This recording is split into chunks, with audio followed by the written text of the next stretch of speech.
Grateful. Madam Chair and members of the Public Accounts Committee, I extend to you the profound regrets of the Minister for Education. He would have wanted to be here himself, but other pressing matters have taken him to another activity. So with your leave, he has asked me to represent him with the rest of the bureaucrats from the ministries, agencies cited in the various audit reports. Thank you.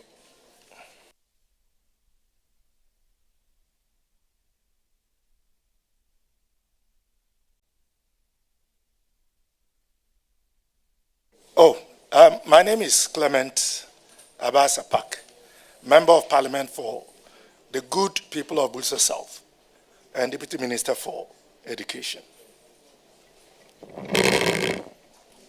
Thank you very much. I'm Rejoice Dankwa, Director for TVET, representing my Chief Director. Thank you. Thank you very much. My name is Smile GC, Acting Deputy Director General in charge of Management Services, GES. Thank you. Thank you, Madam Chair. I'm Isahak Monawaru, Acting Deputy Director General in charge of Quality and Access, Ghana Education Service. Thank you very much. Honorable Chair, my name is Mensa Jerry, GES Internal Audit.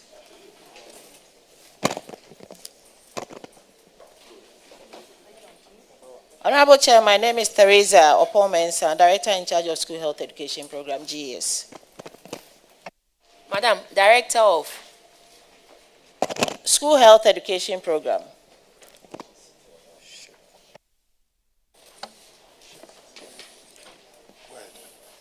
My name is Zakaria Suleimana, Acting Director General, CTVET. Honorable Chair, my name is Lawson Anakwa, Director of Budget, CTVET. Honorable Chair, my name is Imoro Musa, Acting Director of Finance, GES.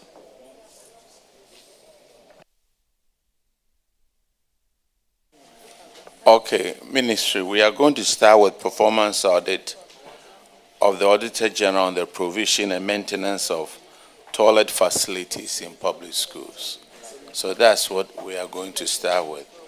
And Honorable Alexander Roosevelt Hertoge, we will start with you on the provision of toilets. Thank you. And from paragraph 52. Chairman.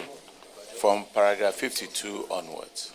Yeah, that's paragraph 52, has to do with section 36(1) of the Pre-Tertiary Act 2020, Act 1049, requires the Ghana Education Service to build, equip, manage, and maintain public basic and senior high schools, to provide a place of convenience for children whilst they are in school. We expected that the GES will ensure that whenever school infrastructure is provided, it will include toilets. However, we noted that the GET Fund and the MMDAs provided school infrastructure, classroom blocks, without toilet facilities. The issue has to do with why did MOH and GES not ensure toilet facilities were provided during the construction of new classroom blocks? Thank you, Honorable Chair. I will refer this question to our DDG in charge of quality and assessment to respond to. Thank you, Madam Chair. As of August 2024, the projects that were outstanding had been handed over to the schools indicated in the report, including toilet facilities.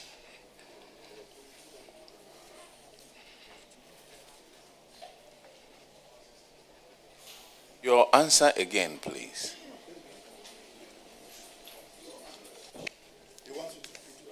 We cannot get your answer very clearly. As of August 2024, these projects had been handed over to the schools indicated in the report, including toilet facilities.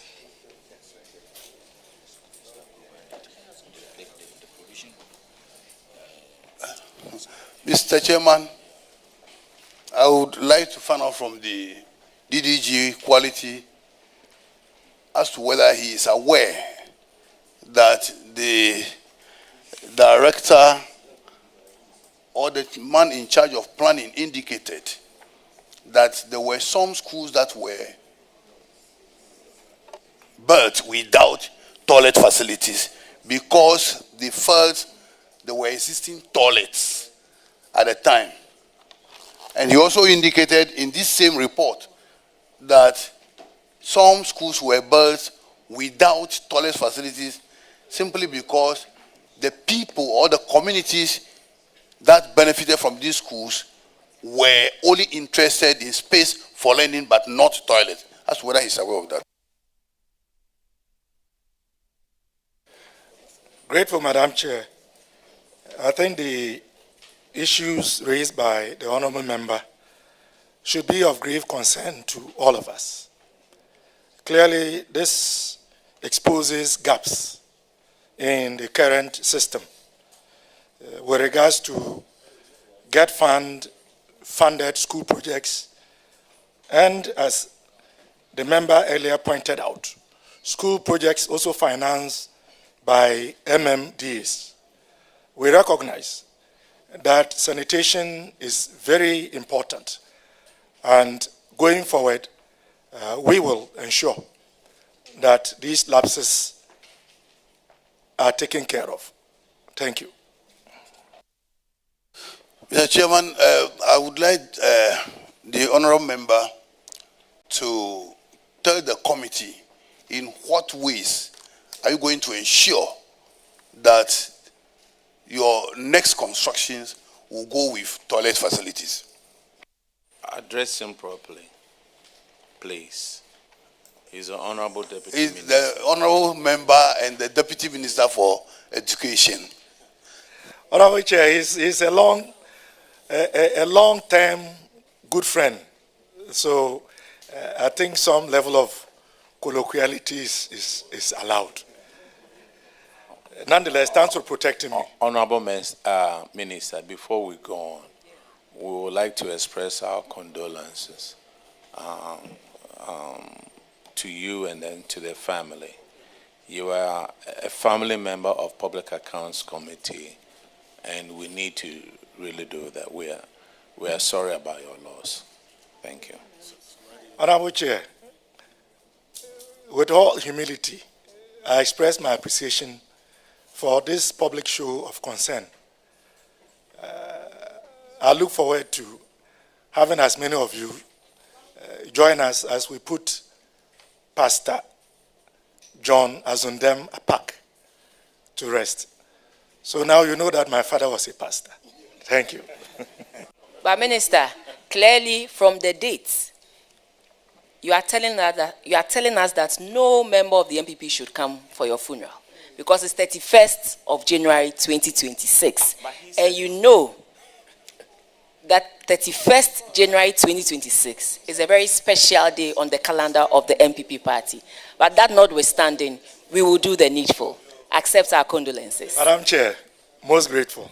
It was inadvertent. It was not deliberate.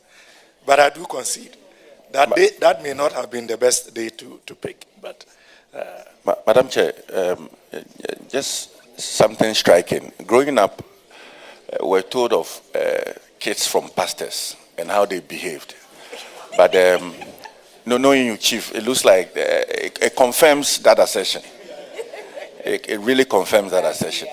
You know, they say that the pastor's kids, sometimes they are Kwalabone and all of that. And the chief. Madam Chair, this is on a positive note. You know, he's a good younger colleague.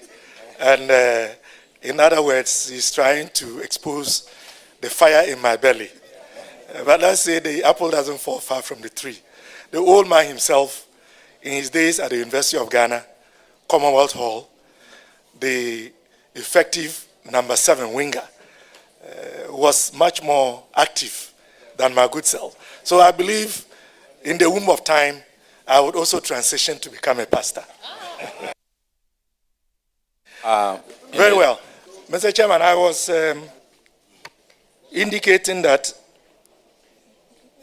GET Fund now has a lot more leverage in terms of resources with the decapping of the fund. So as part of that, the new direction is not just to ensure that school facilities come with the requisite sanitary facilities, but as you know, we are also advocating and pushing for the inclusion of accommodation for teachers, particularly the schools in the rural areas where accommodation for rent is difficult to come by. So it is within that context that I believe very strongly that we will address these gaps for our collective good, particularly for the girl child, also in the wake of our free sanitary pass program. Having sanitary facilities, in this case, washrooms, changing rooms, would be very useful if we are to achieve the policy objective. Thank you. Yeah, auditors, take note of that. And Mr. Chairman, with that, I am okay. Thank you very much. The next person is Dr. Giselle, please. It's on paragraph 46. Thank you, Honorable Chair, for the opportunity. Minister, my line of query has to do with the inadequate sanitary facilities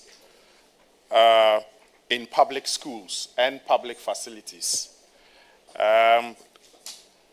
According to the Pre-Tertiary Education Act 2020, Act 1049, it requires that the Education Service constructs and equip public basic schools and senior high schools with adequate sanitary facilities. It's also emphasized in the Technical Guide of WASH 2014 that also requires that such facilities should serve not less than 50 people. So all these technical guides have been provided. Now, the auditors found that the provision of infrastructure in public schools is carried out by your ministry, which is responsible for the planning, funding, and implementation of such infrastructure. They also note that apart from the education facilities not having the adequate facilities, the education institutions not having the adequate facilities, there was a special audit in the Kumasi area where some staggering figures were found. For example, in KMA, that's paragraph 48, page 23 of the report. In the KMA area, about 125,000 schools had toilet deficits. That's 94%. KGs had about 12,000 toilet deficits. JHS had about 5,900, almost 6,000 toilet deficits. And senior high, about 62% of them had toilet deficits. So, Honorable Chair, the analysis goes on and on and on. But one striking thing for me is that the auditors identified three broad factors that are leading to this. The first one is that your ministry, which is responsible for planning and equipping these facilities, these institutions with these facilities, appear not to make adequate planning, adequate provision for building such infrastructure with those facilities, those complementing facilities. The auditors also found a second factor, which is that there are some structures that are supposed to serve this, but they've been abandoned. Part of the reason is that there is no water supply to these facilities, and therefore they are abandoned. The final one, which is more disheartening, is that even in cases where our development partners have identified these and supported us to provide this infrastructure, we have failed to hand them over for use by these schools. Honorable Minister, what do you have to say in response to these observations? Let me respond by initially admitting that what you have just narrated is a clear example of a national failure. This ought not to be the case. And I believe that as a nation, we need to be a lot more conscious of the provision of adequate facilities. In this case, toilet and sanitary facilities in our schools. This obviously didn't happen overnight. So the lack of adequate provision for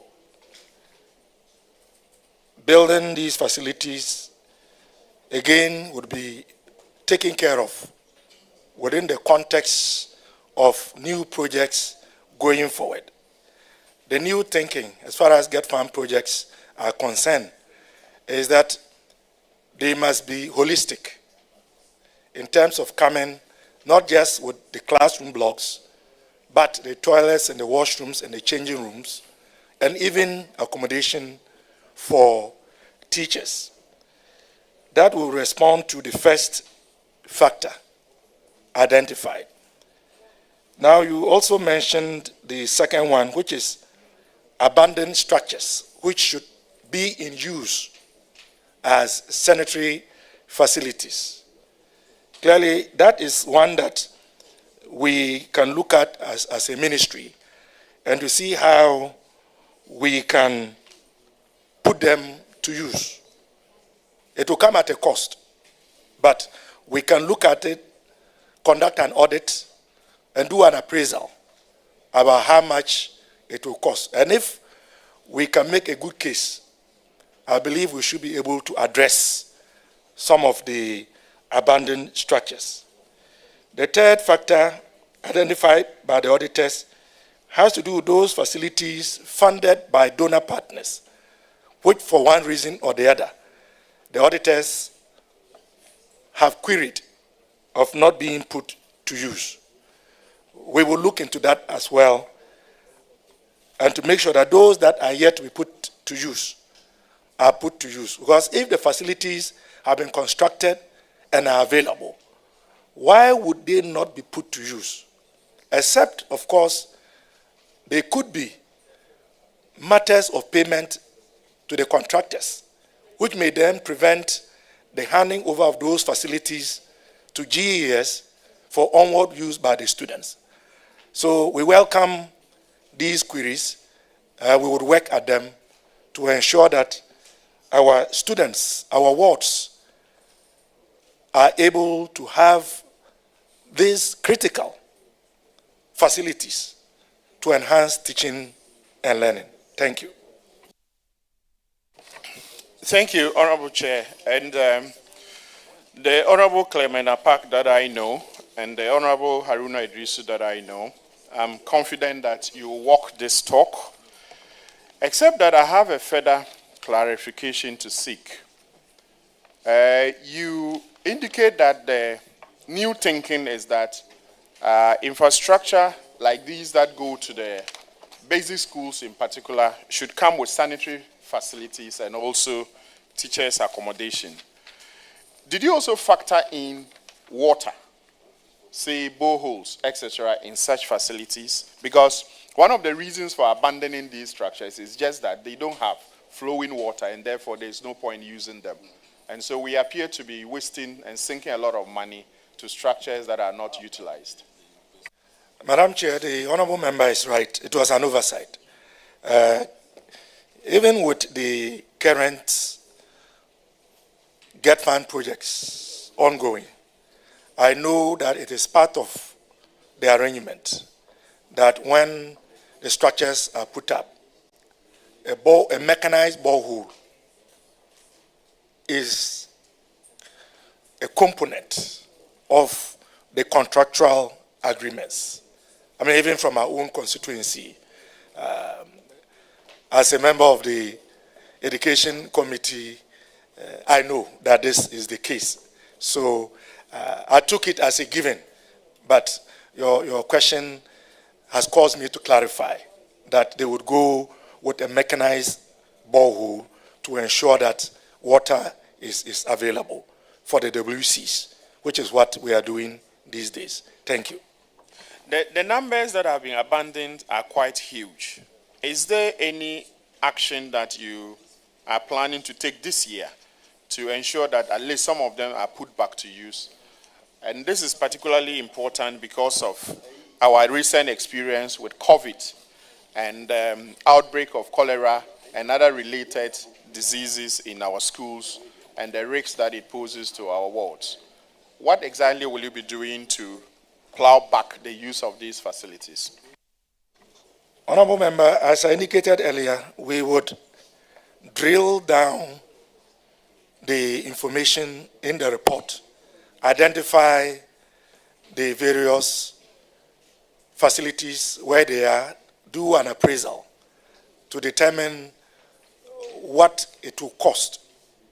And because I don't carry the public purse, I wouldn't want to commit my honorable minister with regards of how immediately.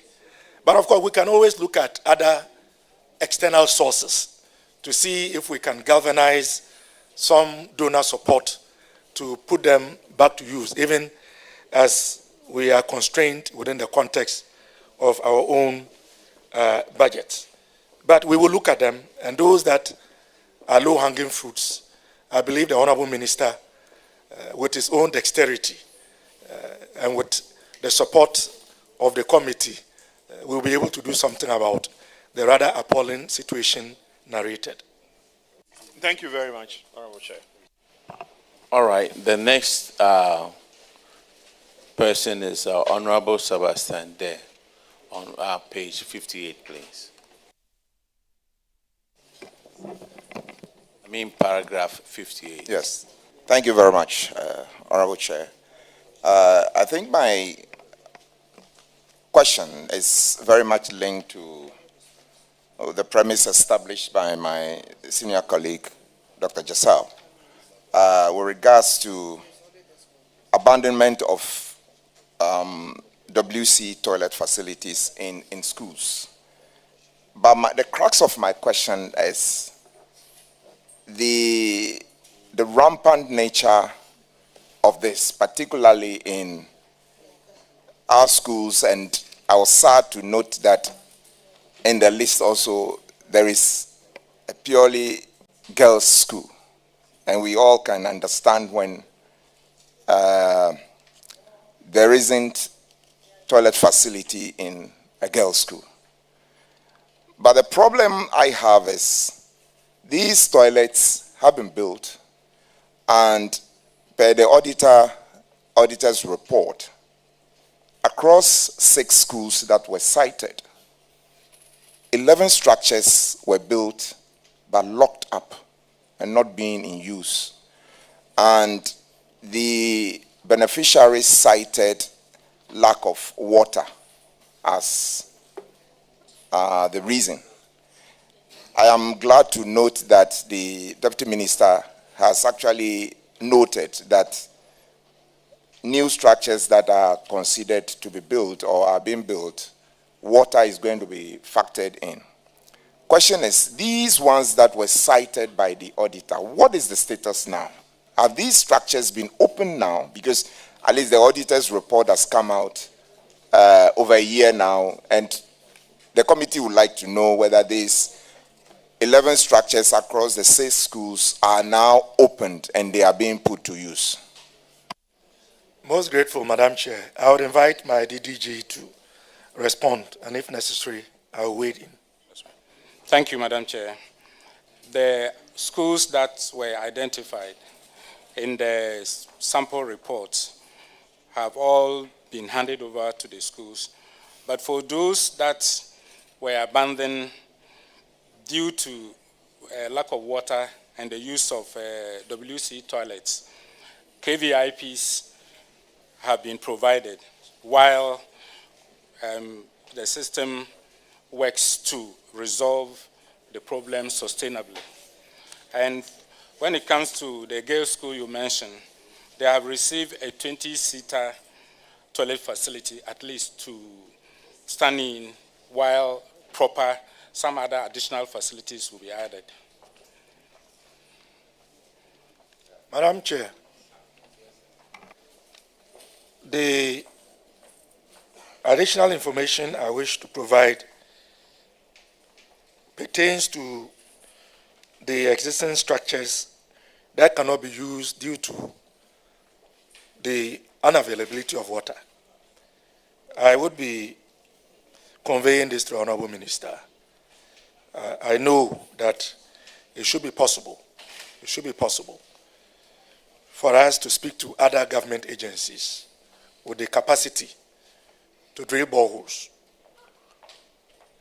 And we know that if we get a borehole and we get a poly tank, it should be possible for us to connect so that these facilities can be in use. The truth is that the sanitary conditions in most of our pre-tertiary institutions, simply put, are appalling. And we cannot be proud of that in this 21st century. So it is part of our responsibility to correct, for lack of a better word, the mistakes of the past. Thank you. Honorable Minister, what worries me a lot is take Mamprobi Sempe 1, 12-seater toilet, 20-seater toilet, another 12-seater toilet, uncompleted since 2010, awaiting Ghana water connection. And then the alternative is use of public toilets, including KG children. Goodness. I mean, 2010, some of us were not born. And looking at Ghana water, why can't we drill boreholes? The water that you use in flushing the toilet doesn't have to, if it's salty, you can use it. Whatever, but is it because our children don't attend these schools? Madam Chair, this is a very profound question. And I think it's a challenge to all of us as members of parliament and representatives of the people to insist and advocate that sanitary conditions are adequately provided and that agencies as well as public companies which have the responsibility of ensuring that this happens also play their role. Because truly, as the honorable member said, it is water to flush a WC. It doesn't have to be cured, purified water. How can that take 2010 to 2026, 16 years? I was still in Vancouver, Canada. I had not even come to Ghana yet. Clearly, so this cannot be acceptable. I agree with the sentiment of the committee. My other one is Kumasi Girls Senior High School. A 28-seater WC. The reason for lockup is in good state, but locked due to unavailable water. The alternative they are using is a caved-in KVIP or other KVIP structures.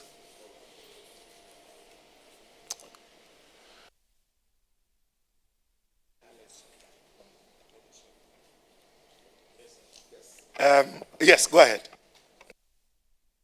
No, I think in the witness, I didn't get your name. In your response, you did indicate that as a stopgap measure for some of these things, you are providing KVIP. But we need to point out the fact that where we have reached in our development, KVIP is as a replacement for a 28-seater toilet that has been built and locked. It's just an unacceptable solution, regardless of whatever stopgap measure is supposed to solve. So let us rather look at what is being discussed around the table, KVIP, boreholes, as a means of getting water to flush these toilets and therefore put them to good use. Honorable Chair, I think that's the intervention I wanted to make here. Honorable Chair, I think that is in the right direction, because we cannot still be talking about KVIPs, especially at a time when we are providing free sanitary pads for our girl children. That cannot be the way to go. But let me invite our director in charge of WASH to share a few thoughts with the committee. Thank you. The school now has a 20-seater facility that is augmenting the one they are using. So as indicated, we will work on the alternative where we will look at availability of water for them to use the WC. Thank you. Which school are you referring to? Kumasi Girls.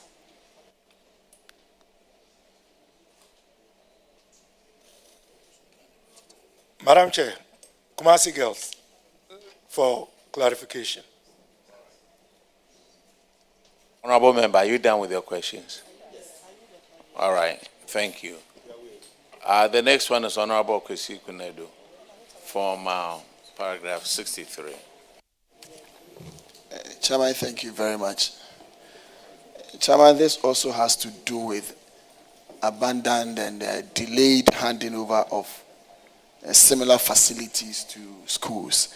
And I believe the discussion that we are having, the reasons are almost the same. So I believe that we probably would have to quicken our steps in providing some of these water for some of these toilet facilities that we are doing for the schools, as has been discussed, such that some of these projects will not be abandoned. But however, in any case, what we have at the moment, have we been able to finish up some of these for them? Especially we are looking at PRESEC, we are looking at Sempe cluster of schools and the rest. Have we been able to finish some of these for them such that they will be able to use them, whilst in the future and in current terms, we try adding on the water facilities to some of these projects? Most grateful, Madam Chair. I will invite DDG to respond. Madam Chair, for emphasis, those that were identified, including PRESEC, that have been completed and handed over to the school. Thank you very much.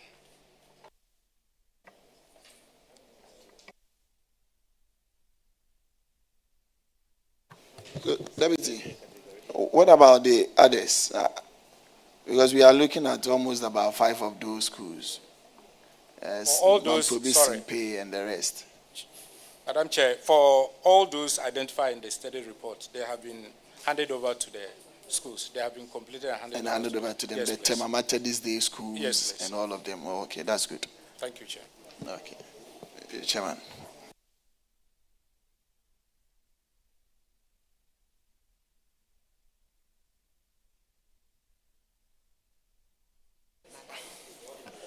All right, let me read you paragraph 67 of this report. as a result of deficit in sanitary facilities in the schools, children, students and pupils, including children in kindergarten, were left with no option than to engage in open defecation or go out of the school's premises to use public toilets. And in most cases, these pupils did not return to school.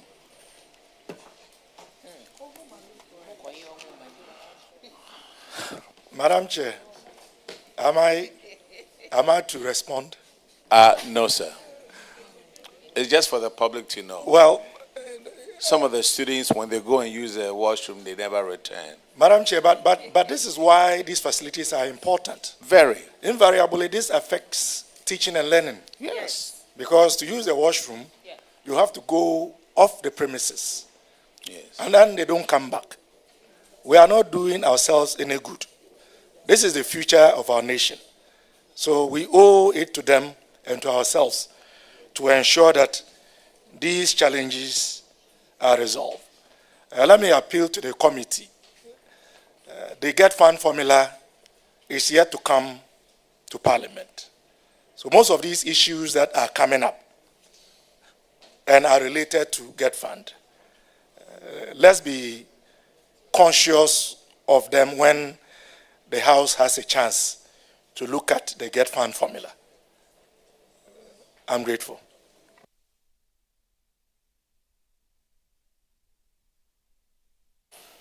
Okay, the next question is for Honorable Frederick Yao Ahinkwa. It's paragraph 74. Thank you, Chairman. Chairman, my question has to do with the maintenance of sanitary facilities.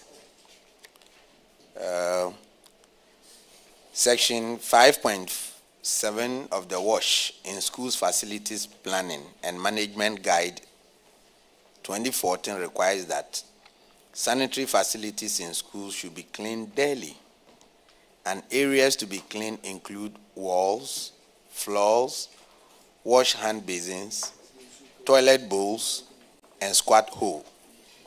Daily cleaning of sanitary facilities is to be undertaken by pupils or employed cleaners. The auditors had an interview with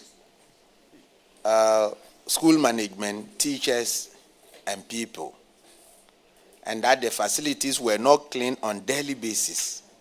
For instance, at the time of our inspection, we noted that there were fecal matter in the corridors of the toilets, around the squat holes in KVIPs, squat plates and bowls of WCs, and in urinals. Also, they found that used tissues, papers, and sanitary pads on the floor of toilet and then urinals. Example of these conditions of toilet facilities in school visited is shown in figure 5. So the pictures are there. You can see for yourself. But this situation, according to the auditors, led to diseases such as urinary tract infections, worm infestation, diarrhea, and typhoid were prevalent in the schools. The nurses at the sick bays and clinic attributed the diseases to the unhygienic sanitary conditions and contamination of water in the schools. My question is, I have 3 questions on this. 1, looking at the WASH guidelines, Minister, what is your take? Is it prudent to use students to clean these facilities? Is it not affecting contact hours? And Well, if so, if you what want is my the honest remedy? opinion, students should not be used to clean these facilities. The state should be able to employ and deploy people to handle this specific issue. I mean, if you take a KG, for example, how do you expect somebody who is below the age of 4 to be able to clean him or herself, let alone to clean the facility? Even so, as we go upwards, I think perhaps it's only at the secondary school level that students who were notorious as my good self would usually be punished to clean toilet facilities, which I have done some as part of correctional measures. So I believe at the lower tier, we should be looking at employing people to do this work. And I don't think it will be too much to ask. That is my opinion. Thank you. Part of the report indicates that some schools engage some employees to do the cleaning, and the source for payment was levies collected from PTA. And in 2021, there was a caveat that no PTA should pay a levy to any school. So because of that, those who were employed to do the cleaning were unable to do, and they were disengaged.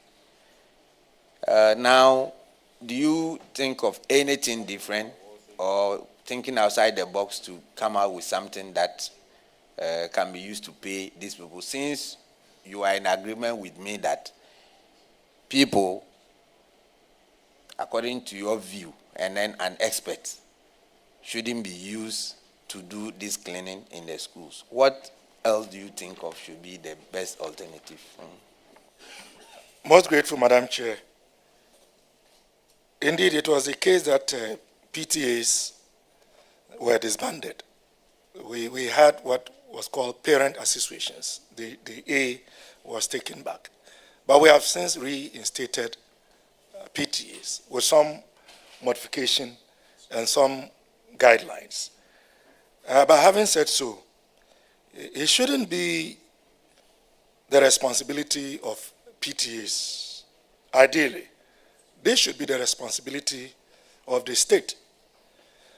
We all know the elephant in the room, and I don't mean the party that my good sister, Madam Chair, belongs to. The elephant in the room is inadequate financial resources. If the ministry had adequate financial resources, I believe that we would have employed and deployed people to undertake this very important activity. But even so, I think it is time for us as a nation to have a deeper public conversation around our educational system in general, largely captured in the Education Forum report, but specific to some of these ancillary issues that can either enhance or, if you like, dissipate teaching and learning. So I would bring this to the minister, and I know wherever he is, he will become aware of this conversation so that we can see what can be done. Maybe at the next opportunity, giving clearance by the finance ministry to recruit non-teaching staff, we could factor in specific employment opportunities for people to attend, to be employed, to attend to the matter of sanitation as far as our schools are concerned. So these are some of my ideas as to how we can address the issue. Thank you. Thank you, Minister. I think I'm impressed with your responses. My worry has to do with the people. When you look at a report, the interview was on sick base in second cycle institutions, and the effect of these unhygienic conditions has resulted in urinary tract infections, worm infestation, typhoid, and then what have you. If we are experiencing this at the second cycle institutions, where we will say the students are a bit grown up, you can imagine what is happening at the basic schools. I'm much worried about this. Let's do something. I'm equally a teacher by profession. It's just by chance that we are here. I'm a teacher by profession from A to Z. Yes, so I'm concerned. Thank you. Grateful, Madam Chair. I think we've taken note of the honorable members' legitimate concerns: diarrhea, urinary tract infections, worm infestation. Clearly, it means that all is not well. But I think it is also an ancillary of the increased number of students that we have using limited facilities. So whilst trying to increase the spaces by augmenting existing facilities with new facilities can be a factor towards addressing this, it is not entirely the panacea. So we would factor in all the other options that we have discussed so that our wards will not go to school and come home sick. We know, we've read reports in the ministry, we know of instances where wards have gone to secondary school, have become very ill, and some, unfortunately, have even lost their lives. So it is a wake-up call that we ought to take these matters seriously. But a factor would be the decongestion of our various institutions of learning at the pre-tertiary level. Thank you. This one is a public interest issue. When you look at the report, like you indicated, the pressure on the facilities is not just because of the numbers. The report indicates that some communities, members, also use these facilities. So I will use this platform to appeal to those listening to us. These facilities are meant for our children, the future leaders of this nation. Why should we compete with them? Why should we compete with them? At least when you go to the communities where there are no KVIPs, they do their own innovation and do what they call the wheat team.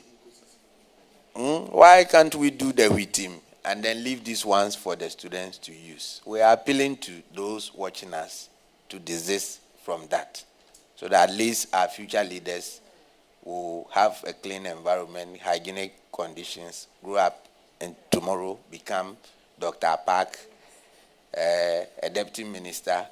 When you are not there, they will come and replace you tomorrow. So we are appealing to everybody to take note of that. Thank you very much. Thank you, Honorable Member. The next person to ask questions, Honorable Desmond de Graaf Peitu. And it's on failed GES and MMDA's failed to repair broken down facilities. Paragraph 81. Minister, thank you. These reports before me as two responsibilities for Ghana Education Service and then MMDAs. It's all about a broken down and then fail to maintain the necessary, facilities in our basic school and then the SHS. If you look at it, a lot of schools has been cited over here. In fact, the table here shown about 17 schools. Greater Accra and then the Greater Kumasi, where we have those schools, facilities has been broken down. You look at the pictures shown here, in fact, it's not quite present that we have such facilities in our schools and all of them has been broken down. So when it comes into use, and if all these facilities has been broken down, our children, how do they use? what actually at all happened in the schools. If they go there to use and these facilities has been broken down and it has not been maintained.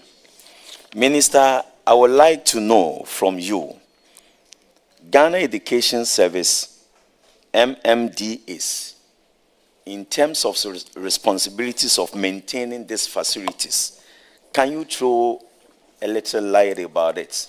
Whose responsibility to carry this mandate for us to know? I'll let my DDG take a bite, and then if necessary, I'll chip in. Thank you very much, Madam Chair. They have asked, they've looked into it, and then they mentioned GES, Ministry of Education, and then MMDAs, and that's rightly so. Just not the Constitution, but Act 1049, it says that public basic education shall be run by the Education Directorate and the District Municipal and Metropolitan Assemblies. Public senior high schools should be run by the Regional Education Directorates and then the Regional Coordinating Councils. So that's how they looked at it, and that explains itself about what they should do. Assemblies are supposed to also build, rehabilitate, equip and support teaching and learning. I will plead with the Honorable August Committee to, you are part of the assemblies. You can help us to see what is it that assemblies are helping to do. At the level of GES as an agency, we receive, the basic schools receive some capitation. We all know, we pray that as things improve, it will increase. But for now, they are allowed to do minor maintenance and to be able to purchase some detergents to help improve the situation. But once the issue escalates, either assembly takes it up or ministry or get fund or some other agency. Honorable Minister. Honorable Member, you know full well that most of us around this table, eventually, we are the people called upon to fix these situations. We can all give one or two examples. But ideally, the MMDAs, the assemblies, should be able to assist with some of these rehabilitations and renovations. But be as it may, we are confronted with an unpleasant situation. So as a ministry, we'll continue to do our part. Perhaps what we should be doing as a ministry is to have a frank conversation with our counterparts at the Ministry of Local Government. And I see my colleague, Deputy Minister for Local Government, so that we can have some modalities and also clarify. So we don't have the situation of the blame game. Is it education? Is it local government? Is it MMDAs? Is it GES? So there is clarity. That will make it easier for us to hold ourselves accountable. It will also be in our interest as members of parliament. If this burden finally has a home, then it doesn't have to eat into our meager resources that we have to use to support our people. So that is the answer I can proffer for now. Minister, thank you. I think I share your last concern. We must actually know who takes up the burden so that this shouldn't become something like I supposed to do, you supposed to do, somebody supposed to do. And among us, we are running errand that we don't know who to do, and the thing has been broken down for quite long ago. So it's important we look at that and then know what to do. But in your submission, you made something. You talk about a capitation grant. I cited in the report, I forgot the page, that some schools were complaining that they don't receive. What do you say about that? Is in the report before me, that they do not receive that capitation grant. Yes, as at the time the auditors were there. But the update we have is that from 2025 first quarter up to now, even an advance payment into the next quarter, that has been cleared. So we hope that if that is sent to the schools, they can handle these minor repairs and the purchase of detergents and some other academic activities. Thank you, Chair. When is it going to send to the schools? It's gone to the schools. It's gone? Yes, please. As we speak? Yes, please. Okay, thank you. Madam Chair, I'm done. Sorry, I'm a man. Honorable Minister, you see, some of the problem is this. Some of the kids from rural areas, they use the KVIP. They go to school and they see the WC. They don't know whether to sit on it or to stand on it. That much it is true. But I will tell you, don't think the local government assemblies will help you.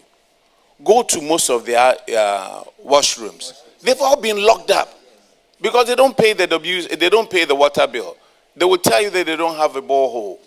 So many of the assemblies. It happened to me in one of the assemblies that I would not mention. They ushered me into the MMDC's, the MCE's office. But what about all these people who work here? They say we don't have water. That's local government for you in some of our places. Minister is here. I'm sorry. Local government. Some of them are here. Yeah, they will hear it. Don't lock up your washrooms. Build a borehole and use that water to flush out there. They have all kinds of excuses. If we are not careful, it's like a child who has lost a mother, and you have about 4 aunties, and everybody will say that nobody will take care of the child. So don't depend on MMDCs. Grateful, Madam Chair. We've taken the caution by the honorable ranking member into account. We will do our best. Chair, Minister, even apart from what ranking is saying, it's not only the MMDAs or district assemblies. If you go to your educational directorates, they are corporates. Some of them, the washroom is a recipe for other spread of other diseases. When you go to even health facilities, health directorates is happening. So it's become, it's a lack of maintenance culture that is, I mean, we've the whole system. So we need to shift this. We need to actually work on them because it's cut across all ministries. It's not limited to only local government. When you go to offices, you want to use washroom, you can't. Even some of the WC, you see the top is not there, what they sit on it is not there. Even how to flush, some holes are there. And then how much does it take to buy WC? And people are sitting down. And they look at what we are seeing in terms of monies that are spent on other frivolous activities where they can't actually do maintenance. And these things need to be rectified. Honorable Chair, I think we are now discussing a national challenge because education has been indicted, local government has been indicted, and perhaps even Parliament could be indicted.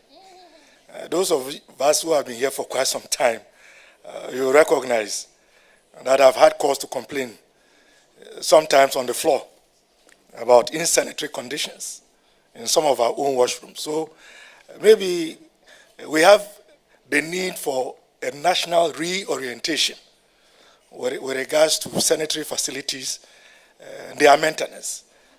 Because I think we can cite countless examples. So as members of Parliament, I will urge all of us to take it up. Minister for Local Government would like to say something. Thank you, Honorable Chair. And I want to assure my colleague Deputy Minister for Education that the Ministry of Local Government will liaise with you so that the education directorates at the assembly levels and the MMCs will work together to ensure that we keep our we keep our sanitation issues, that is especially with the washrooms and all that, we keep it very well. We can do it.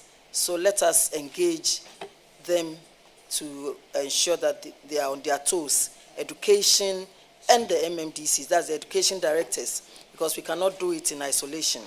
So I believe after this, we need to meet with my minister as well, and then we'll see the way forward to ensure that our children will stay in school. They will not be found outside loitering to say that they want to go and use the washrooms outside. So I want to assure you that we'll work together. And we know that sanitation issues has come up a lot, and His Excellency the President of the Republic of Ghana is so much concerned. And so we, his appointees and other officers, should ensure that we help to keep our schools clean and to keep our nation clean. And I also want to add that with Parliament, it is way better. Most of the washrooms I visit in Parliament are clean. And so let's give it up for the cleaners here. They are doing a good job in Parliament. So let's emulate it in our ministries. Like Honorable Gakpe said, there are some ministries, you go there, you want to use the washroom, the ordinary washroom. It is not open. And they'll tell you that they have a place that is locked. Why do we keep our homes clean and then the public places, we do not keep them clean? Let's work together on this. Thank you very much. I'm grateful, Honorable Chair. The next one is poor supervision of school health by SHEP coordinators. Honorable Shirley Che, paragraph 92. Thank you, Mr. Chair, Honorable Chair. The section 11.3 of the Wash in Schools and Technical Guide requires that SHEP coordinators visit schools twice each term. The auditors noticed that SHEP coordinators did not effectively monitor schools to identify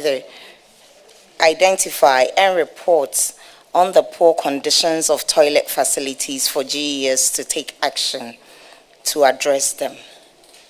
They, however, recommended that GES should ensure that funds are made available for SHEP coordinators to carry out effective monitoring of health-related issues and sanitation in schools and reports on them to GES. I would like to know if GES have been making funds available to these SHEP coordinators to carry out their responsibilities. Grateful, Honorable Chair. I will invite our National Director of SHEP to speak in response to the question. Thank you, Honorable. Please, the goods and services allocations have been made available to the schools, and directors have been directed to release resources for the SHEP coordinators to monitor the sanitation conditions in the schools. Thank you. Were made available when? Could you give us specifics? How much has been released and for what duration?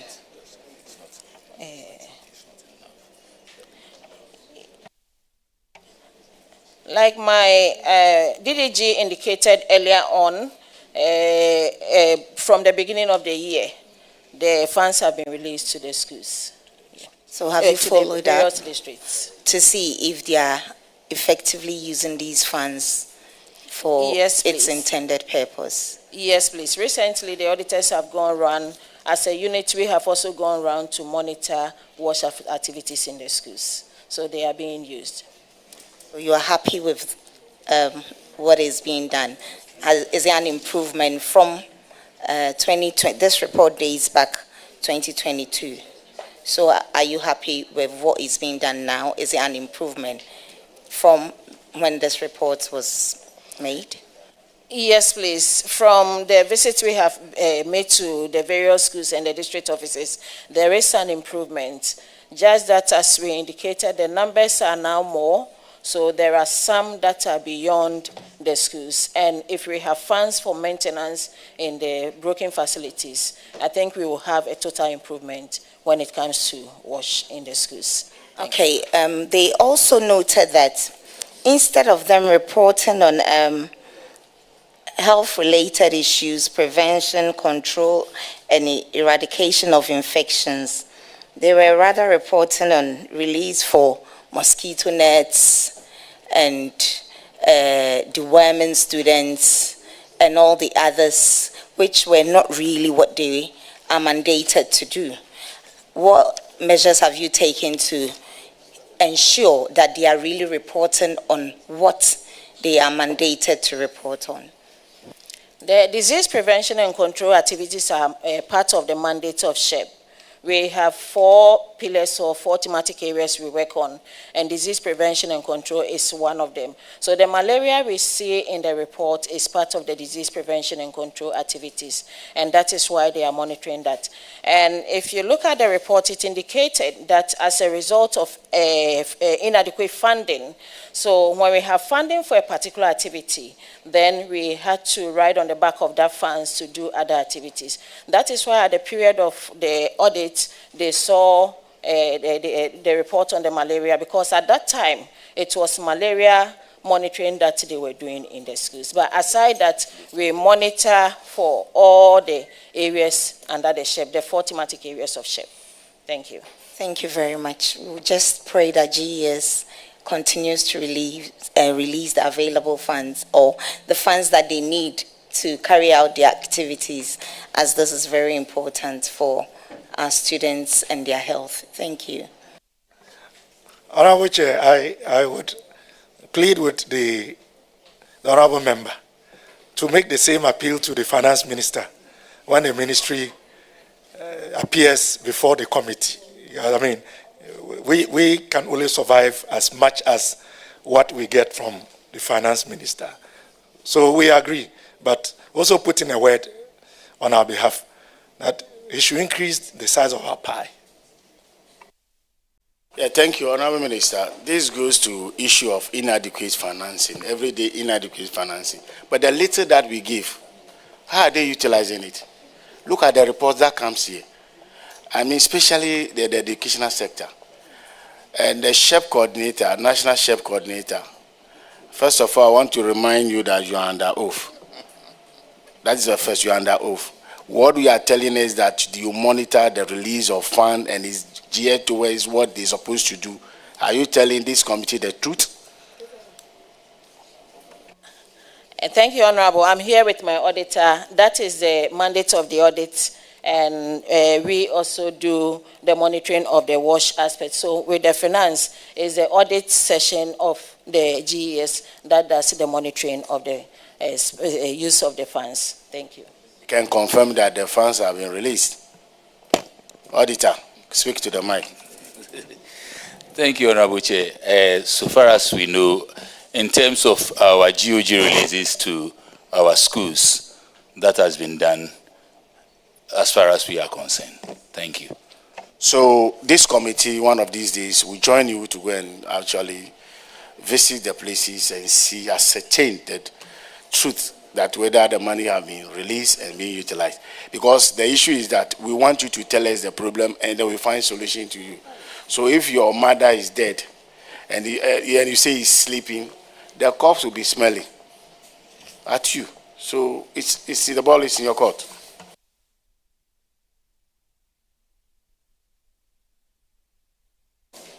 Yes, Honorable Chair. Thank you very much. All right. Now, Minister of Education, let's go to another realm. We are talking about report of the Auditor-General on computerized financial and electronic system in selected covered entities as of December 31st, 2024. Honorable Chair, may I seek the permission of the committee to stand this down? Which one are we standing down? The report on internet connectivity. The officer responsible for this is unavoidably absent. Ancillary to that is also the fact that this matter, aspects of it are under investigation.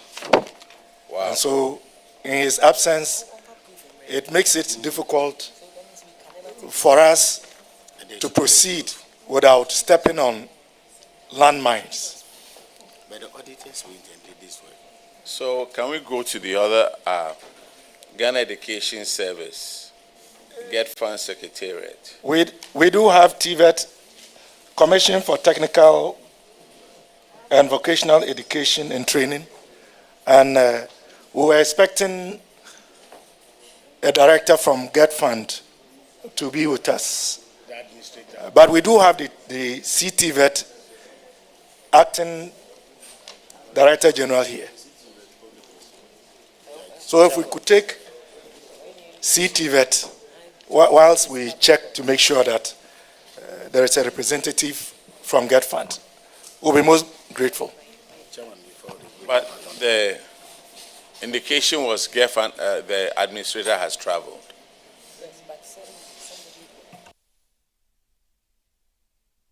Yes, we have been told so. And you have responses. We do have responses. Okay.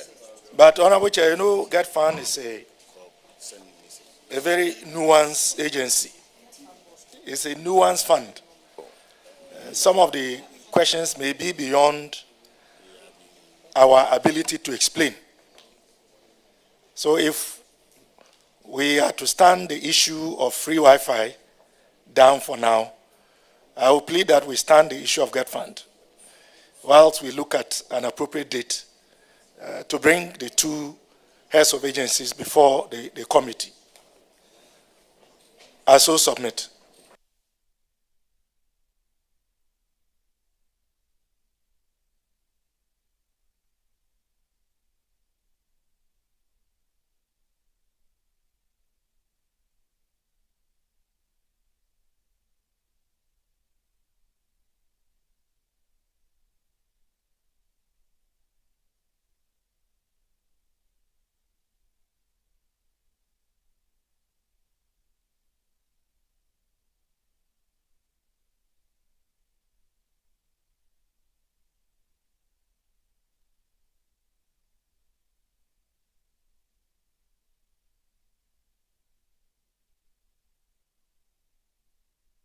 Honorable Minister, the one that you said on the performance of the audit report of the Auditor-General on the computerized and financial and electronic systems, you said parts of it is under investigation, right? Yeah, the issue of the provision of free Wi-Fi, particularly to secondary schools, Okay. is a subject of investigation. Okay, so when do we expect for this thing to be completed so that we question them? Honorable Chair, I would confer with the Honorable Minister and communicate to the committee appropriately. Given that I'm a bona fide member of this August committee, you can hold me duly accountable if it delays. This is an Auditor General's report.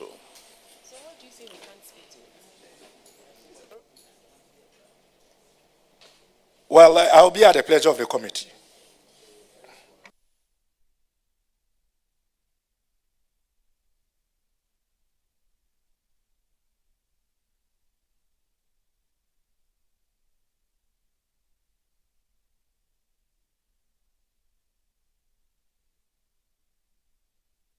Honorable Chair, just to clarify, the ongoing investigation with regards to the provision of Wi-Fi for our secondary schools, regional directorates, and district directorates of education is being undertaken by the Attorney General's Department. So I would confer with the Attorney General, and then we can apprise the committee of what we can do and what we cannot do. Respectfully, An Auditor General's report cannot be taken because an aspect of it is under investigations. Auditors, is this not a public document? Respectfully, we would want a letter to that effect. Otherwise, we will not be able to take this explanation because this is an Auditor General's report. The Auditor General is mandated by the Constitution to have this done. And so, if for any reason a report is under investigations, there must be proof of it to the committee. Otherwise, we are deemed, we have to look at this report and duly submit our findings to the floor of Parliament. So respectfully, today we will step it down, but we would want a letter from you. Otherwise, we'll have to pick this up immediately and have it done so that when Parliament comes, we can send the recommendations to the floor of Parliament for adoption, please. Most grateful, Madam Chair. As a faithful member of your August committee, I will do as directed. Thank you. Respectfully, Chairman, if I may, Minister, the document we are speaking to is a performance audit report. Whatever investigations will be into the contract documentations, the financials, and it. Be that once there is an establishment and you have a challenge with how it was done and the rest, that is a different ball game from the Auditor General's report that we are having now. So even on the basis of an investigation, we cannot go ahead with that. I believe, therefore, that the minister ought to write to the Auditor General for a withdrawal of this report. So once this report is withdrawn, then we will not have custody of it to interrogate.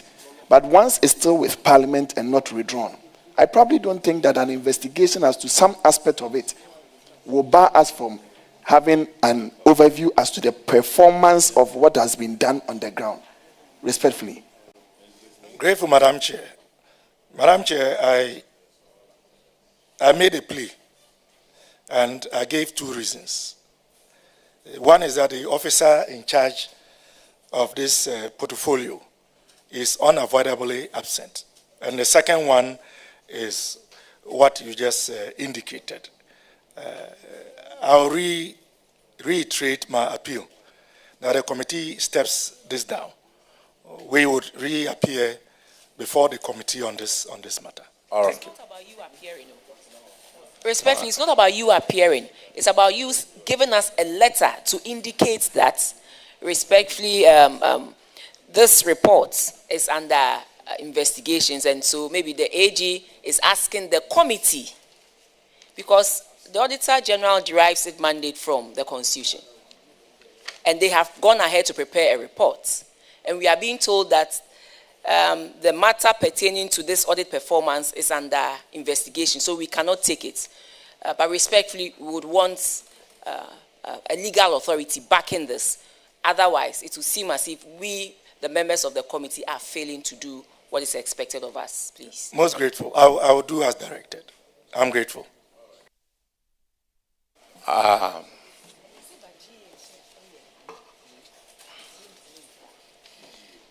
Yes.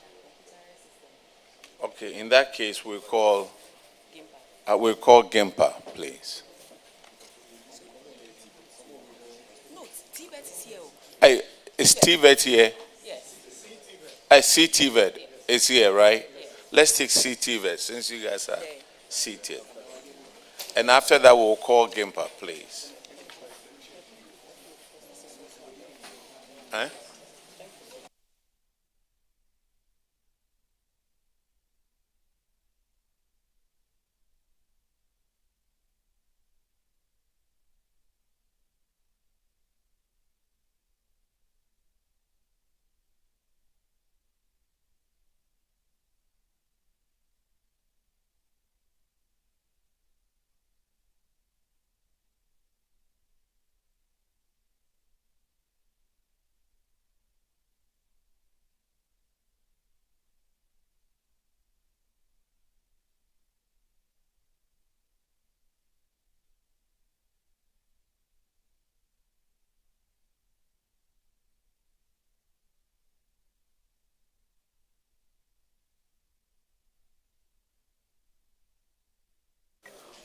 Honorable Chair, If, with your permission, could GES be discharged? You are certainly discharged. Thank you.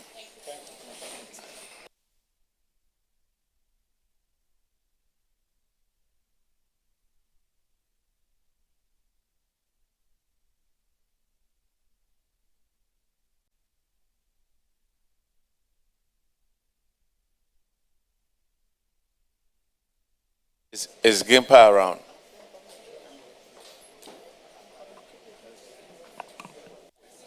Honorable Chair, I thought you were going to take CTVET. Yes, CTVET, I'm sorry. Then Gimpa. Could they, clerk, administer the oath, please? To No, CTVET was here. Did you take the oath? Yes, we did. Oh, you already did? Oh, okay. The Honorable Day, then go ahead and ask them the question. CTVET.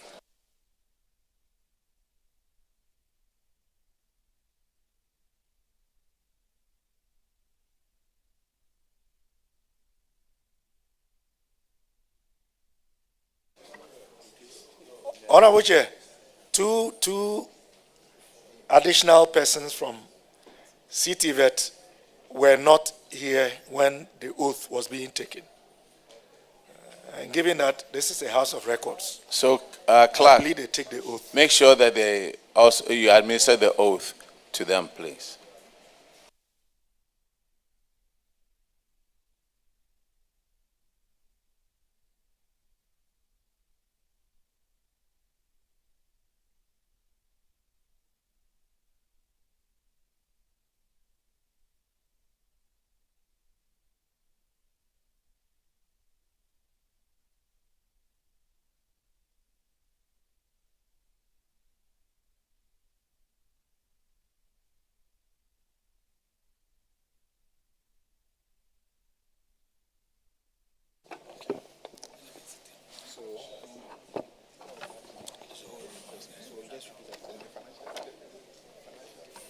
I Abdul Siddiq, swear by the Almighty God swear by the Almighty God that the evidence I shall give before this committee that the evidence I shall give before this committee touching the matter in issue touching the matter in issue shall be the truth, shall be the truth, the whole truth, the whole truth, and nothing but the truth. and nothing but the truth. So help me God. So help me God.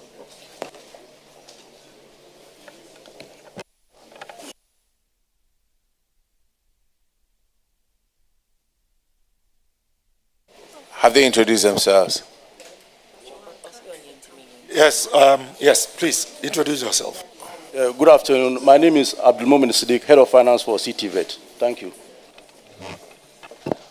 Thank you, Honorable Chair. My name is Jonas Benadam, Head of Internal Audit. CTVET.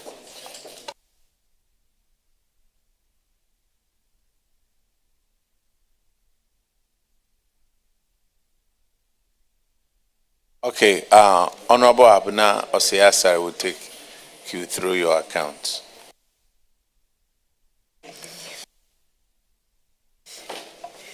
Thank you very much, Mr. Chair. Please, for your financial performance, I see a huge quantum of internally generated funds of 25.8 million Ghana cedis. How do you generate your IGF? Or how do you raise your IGF, please? Honorable Chair, let me ask the Director of Budget to respond. Thank you, Honorable Chair. CTVET is mandated to conduct examinations, Certificate 2 examinations, as well as the HND examinations in Ghana. And so the huge IGF you see there is the free SHS, free TVET examination fees that the government pays to CTVET for the conduct of those examinations. Thank you. Then, well, government pays that. So then if you put it there as internally generated funds, I know, but because in the books of government will not put their IGF.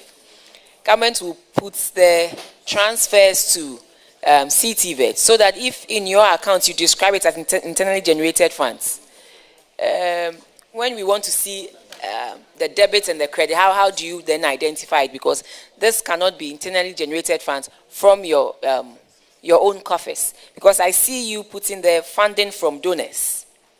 And so if it's it is money coming from government, why don't you make the description funding from government to pay for this, but rather you put it as internally generated funds when it is not you you on your own generating those monies? Honorable, you are right. This issue came up, and so we've been advised that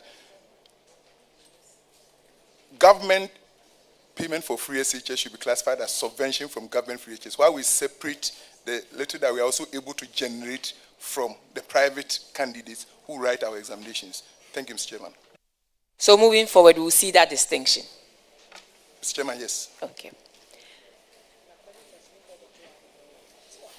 And the whole of 2023, GET Fund did not give you any allocation. I'm not sure you are right. Why?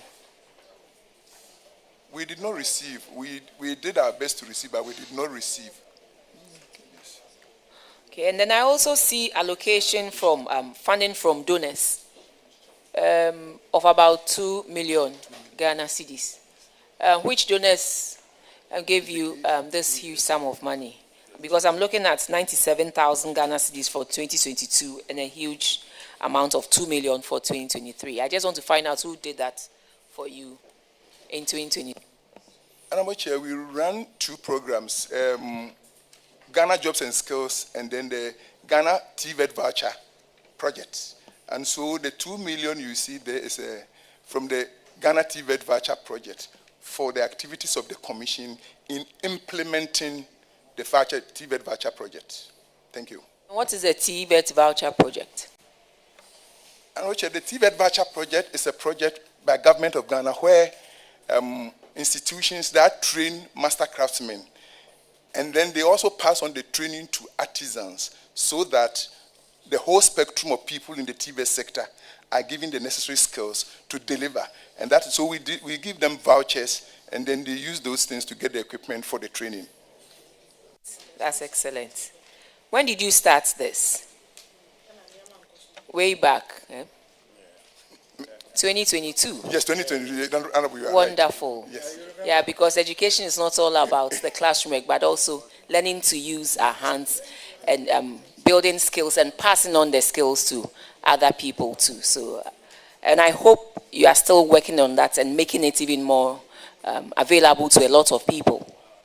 Yes, we are doing it. In fact, recently, the National Apprenticeship Program, which was ruled out, CTVET was also part of it, in getting all the artisans across the length and breadth of Ghana to be trained in that area as well.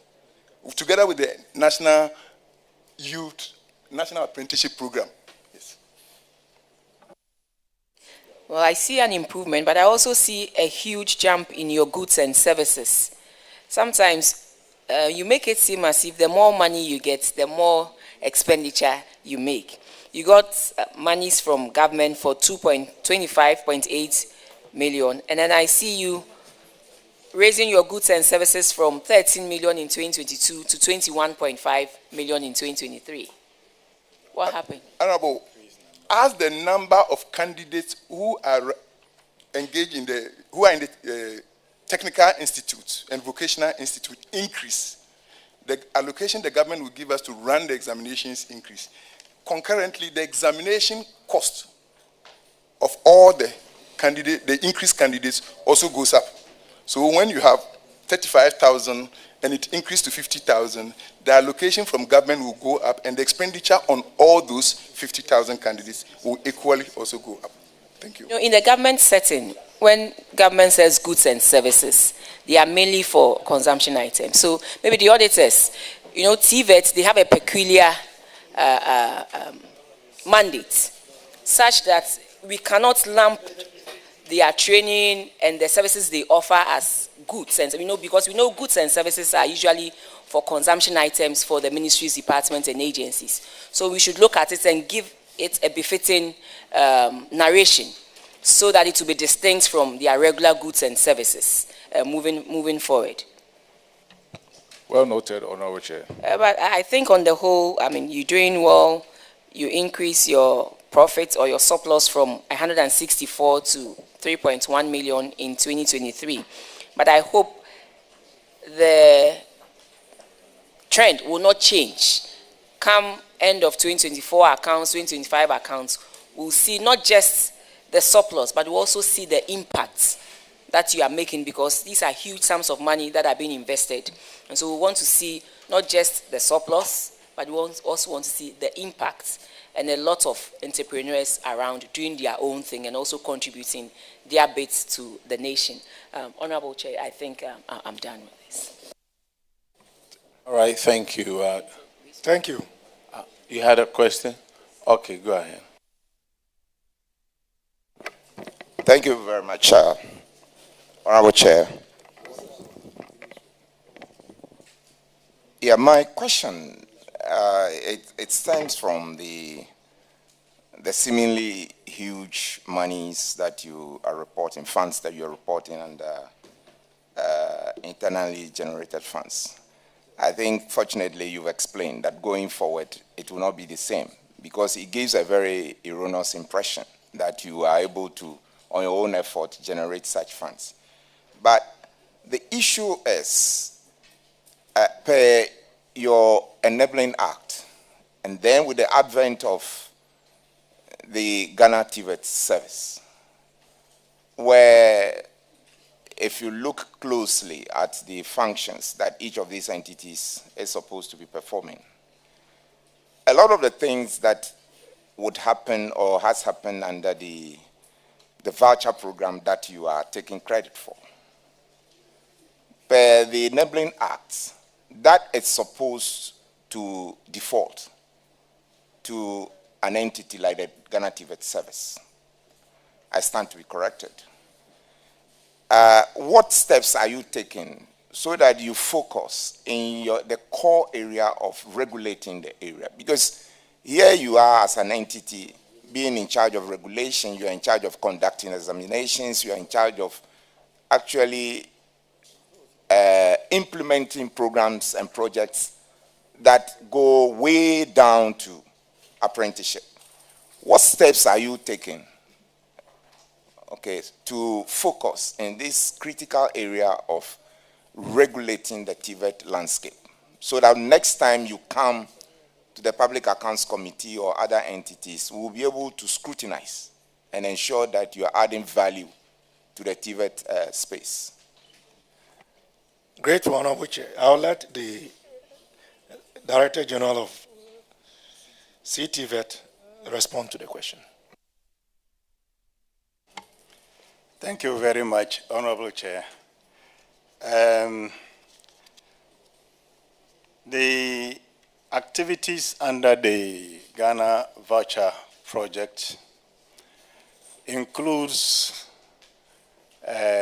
accreditation of training providers. It includes training of facilitators in order that they acquire competencies to deliver competency-based training skills, and that is a requirement for the accreditation. And it includes assessments leading to certification of trainees who undergo apprenticeship. And these are all activities that are under the functions of CTVET. If you say that most of the activities are under the Ghana TVET service, I find it difficult to see those activities. And so it may take some further discussions for us to clarify this. But sitting at this table, my understanding is that many of the activities that are carried out under the Ghana Voucher Project are activities that are actually in the functions of CTVET, and which are part of our regulatory And part of our regulatory activities as well as the assessment activities or functions of the Commission. Thank you, Honorable Chair.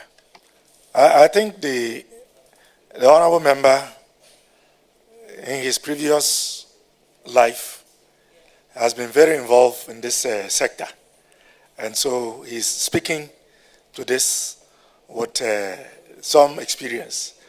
I would indulge him to provide any particular instances that have come to his attention where there seems to be either an overlap or replication of responsibilities between the two bodies so that we can take a look at it as a ministry. Thank you. Just to provide, Honorable Chair, just to provide a bit of clarity. And do I have your attention, Director General? Yes. I am not particularly pointing at the issue of you performing a function which is not in your enabling act. I am looking at where we can operate within the TVET space such that our efforts will complement each other. I'm talking about the players within the industry would operate in such a way that you will complement each other. In that way, once the functions are disaggregated and we know who is doing what, then it can properly be assessed such that an entity like the Public Accounts Committee can assess you based on the strength that you are actually putting in to add value to the system. That is not to point at the areas of overlap and the rest of it, that because one entity performing a function of being a regulator and at the same time implementing programs that relate to training, that is where I have an issue. And this can be looked at in other fora. Thank you for the opportunity. We are grateful, Madam Chair. Honorable, are you done? Yes. Okay, now we have our Honorable Queen Star Pokua Sawyer. Yeah, thank you. Mr. Honorable Deputy Minister, you are welcome. Okay, so TVET, I don't know what you know about Shedru Technical School. The head was interdicted about 4 months ago, and then you have not replaced or asked anybody to act as at now. The deputy was asked to act, but then he's not being allowed from the regional bosses in Central Region. And Shedru Technical is under Aguna West, which is not my constituency. But then the building is in Aguna East. So my DCE has tried so many times to solve problems in that school. The interdicted boss is still working from home. They have to the accountant has to carry the checkbook to his house. If he's not there, the checkbook is left with him. So indirectly, he's been asked to stay at home. But then he's operating from the house. And it's just so difficult for the youth in that school. The school, for all of a sudden, is so deteriorated, it's unbelievable. Nobody takes in. I went to the school unannounced about 2 weeks ago. The DC has also been going there unannounced, and you go and there are no teachers there. I made somebody ask at a point in time, where is the pickup for the school? They don't know the driver who is using the pickup for some days. And the deputy regional boss went, I complained, so he went there, and apparently he called the children in the school and told them that TVET is not under the DCE, so the DCE and the MP has no right to come and give instructions in the school. Meanwhile, as we speak, they don't have water, and it's the DCE that has to get the drip machine to supply the children water. Sometimes they don't have electricity. Their credit is finished, and the children stay in the school without electricity. So I honestly do not know what they intend to do with Swedu Technical, TVET. If something can be done immediately today. Thank you very much, Deputy Minister. Honorable Chair, this is a very disturbing and worrying situation. And I assure you that this has not come to the attention of Honorable Minister, nor has it come to my attention. And so let me say thank you to the Honorable Member for bringing this to our attention. I am very certain that between today and tomorrow, Minister would instruct the Director General of TVET Services to go to Swedru Technical Institute in person as part of the immediate remedial measures to bring some semblance of normalcy to what you have just described. It's akin to chaos, and we cannot tolerate that in an institution of learning. So let me say thank you to the Honorable Member for bringing this to our attention. We will act on it with dispatch. Thank you. Thank you, Mr. Minister. But, Honorable Minister, this person has been interdicted for about 4 months. And I'm worried that hasn't been brought to the attention of the ministry. 4 months.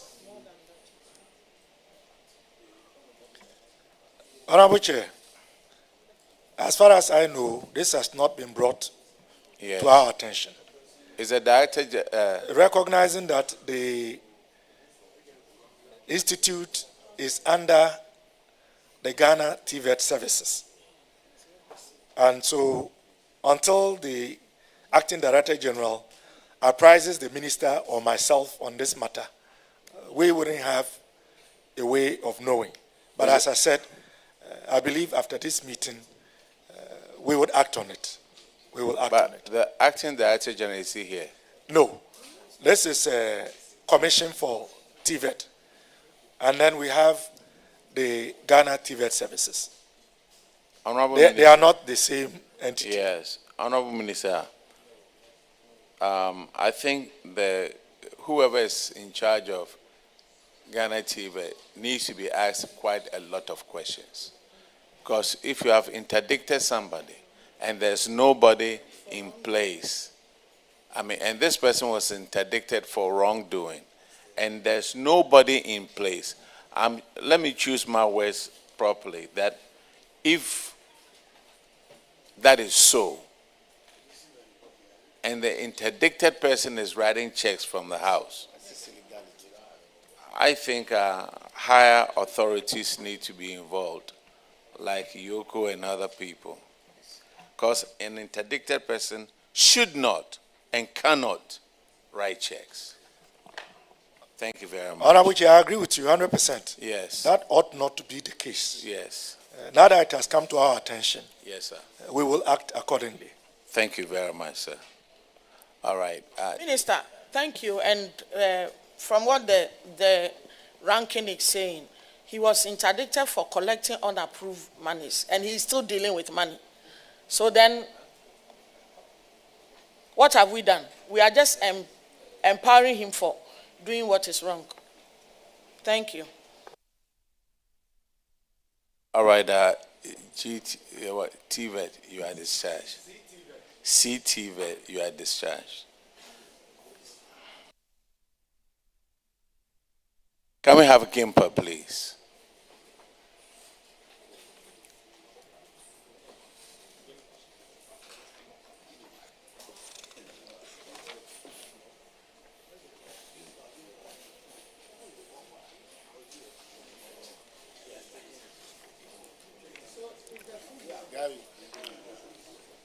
And Clerk, could you please administer the oath to Gimper, please?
Could you please administer the oath, please?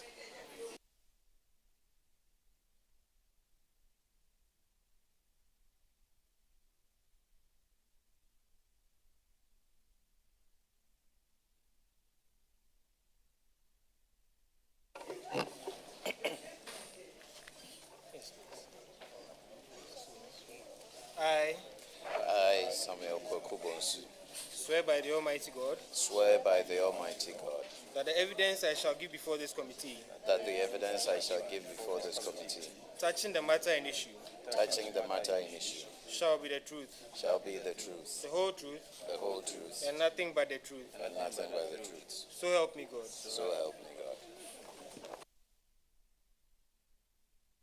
God. Could you please introduce yourself to the committee?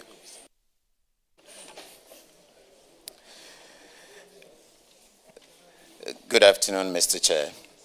My name is Samuel Kwekubonsu, Rector, Gempa. Good afternoon, Chairman. My name is Albert Ampoinsem, Director of Finance. Good afternoon, Chair. My name is Ebenezer Adaku, Deputy Rector, GIMPA. Good afternoon, Mr. Chairman. My name is Victoria Kumbo. I'm the Registrar. Good afternoon, Chair. My name is Nana Yebuaba Isiem, Director of Internal Audit.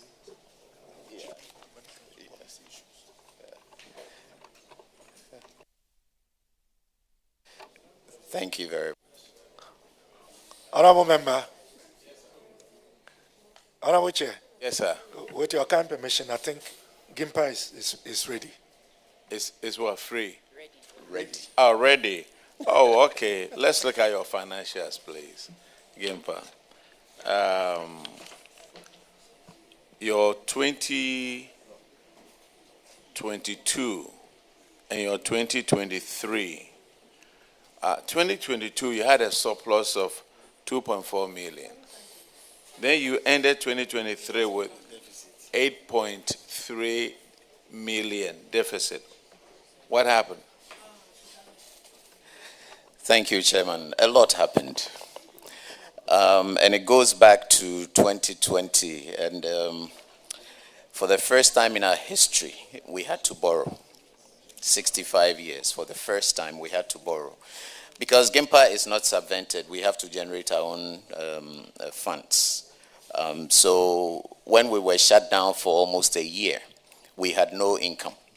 And we were directed by the government not to let anybody go. So we were encouraged by the government to borrow to sustain ourselves through the COVID period. And so we came back in 2021, 2022, after COVID, and we started our recovery. So if Honorable former Minister for Finance will remember, we tried a lot to get some relief for those funds, for the government to support us to pay off some of those costs. But we have not been successful at that yet. We are still hoping for that. So in 2022, part of us was that we had to go back to the bank and then defer payments for the year. So if you notice that if you look at the numbers, the deficit is almost equivalent to how much we had to pay to the bank. The deficit was about 8.2, and the monies, the interest that we paid to the bank, along with the 1 million principal payment, was about 7.3. So that was the main reason why we had that outstanding, that significant deficit in 2023. But most of your debt was due to salaries. Yes, because in as I indicated, in 2020, when we had no income, we still paid salaries. And we had to carry that forward because we didn't have to, we didn't make any money at all. So our expenses had to go into paying people who were really not working, because there was a global directive, if I can put it that way, a global directive to have people not go to work. So we were during the shutdown. And in the recovery state, That is part of what we had to endure. But your income, okay, let's see, tuition fees and educational contracts. It was 66 million in 2022, but 71 million and 71.5 in 2023. Yeah. Look at your hospitality service income. It went from 5.4 million to 15.9. What accounted for that? Some of these were deferred receipts. So we had provided services for which we didn't receive payments until then. In terms of the income, the tuition income, we were fortunate enough, excuse me, because we had to shut down our operations. Yeah. When we returned, we ran 3 semesters instead of the normal 2. And that was essentially making up for the 4 that we had already lost. And that is part of the reason why there was that increment. So there was an extra semester, but it wasn't a full semester as we would ordinarily have had it if it wasn't for the situation that we found ourselves in 2020. Now, student charges went from 142 to 457. What was that? Student charges, I don't know. Chairman, if you allow me, I will ask our Director of Finance to respond to that. What are student charges? Chairman, please, could you clarify what you refer to as student charges? This is your account that you gave to the auditors. We are talking about 2022. Other student charges was 142. That's supposed to be fees like transcripts, attestation, certification. And then that was the one, 2023, it was 457,000. Yes, please, Chairman. Your investment income, it went down from 155 to 81,000. Yeah, haircut. I'm sorry? Yes, Chairman, I said haircut. Haircut? Yes. So some of our funds that we invested were, the payments on them were deferred as per the DDP-EP that the government had in place at the time. So we couldn't receive much revenue from that. So, Rector. Yes, ma'am. So you're telling us that when you invest 100 and, the difference of 74,000 was interest payments only. And what kind of investment do you make that we all go there and also invest our monies and make an interest of 74,000 Ghana cedis within one financial year? Okay. Normally what we do, thank you ma'am, normally what we do is that we have, our receipts are seasonal. So we have 2 cycles in terms of receipts, and then we invest them in some short-term, medium-term, with the intent of taking them out in our lean season. Yeah, so that is essentially how we do it. Now we are very careful as to, we have investment policies and others that guide us. Because we have no other source of income, we are very conscious of where we put our money. Yeah. So those that we had looked at in terms of longer term or medium term, 3-4 years, some of them are still stuck in the system, and we are hoping to get them back at some point in the future. I thought the short haircut was on interest earned. Some of our funds are locked up with a company in Black World or Black something. Gold Coast, Black Shield, and a few others still have our money. So, so some of our short-term, medium-term, long-term investments were spread within those time horizons, and we are still. But that's not part of the haircut. Yeah, Gold Coast is not haircut. Okay, so maybe I use the term loosely, but we received 50,000 out of Respectfully, you are Yes. under oath, so you can't use terms loosely, Loosely. and want to get away with it. Gold Coast Okay. is not part of that. Okay. The Gold Coast issue happened way ahead of the DDEP. I was only curious because you explained that the shortfall was interest payment only. So I just wanted to find out where we could also invest and make that kind of money. 74,000 in one financial year. That was all. Okay, my apologies. I'll be more careful in my choice of words. Thank you.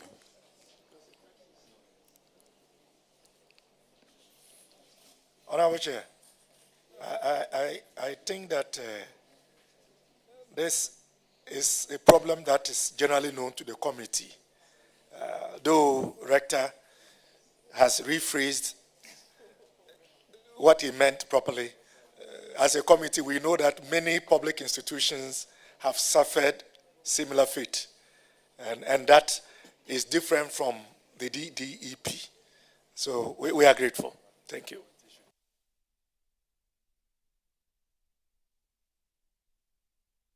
You see, the same year that the school, you said the school was shut down. Oh, no. Okay. Let me rephrase it. 2022, your administrative and general expenses was 14 million. 2023, it was 20 million. Why that big jump?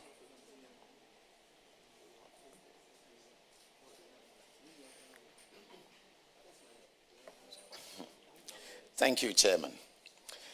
As I indicated earlier, we had this finance cost that we had to deal with. So we are looking at about 8 million per year in costs that we didn't have the year preceding it. So a few other costs went up. Utility costs went up significantly. And again, we pay our own costs. We pay for virtually everything at Gimpa. I understand that. I understand that you pay for your own costs. Yes. But when the cost jumps so high like that, I need to find out what cost it. For example, repair and maintenance. It went from 1.8 million to almost 4 million. Yes, sir. We have a situation where several of our buildings had not been maintained for over 20 years. Well, so that was this before, that was before the COVID, right? Yes. Okay. Yeah, so that was something that we had to do. We had to renovate 2 of our major buildings that year. So how are you going to get out of this deficit? We have. We have in some ways, Mr. Chair. The fundamental challenge that we had really was the loan and the cost of the loan that we still have on our necks. Okay. But apart from that, we are managing. Yeah.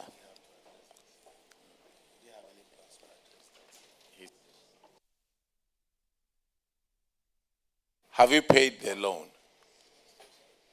No, sir. We are still paying. Oh, but your bottom line is now a surplus instead of deficit, right? Yes, this is 2023. We are now in a stable situation. Okay. We have had to minimize our investments in our capital assets.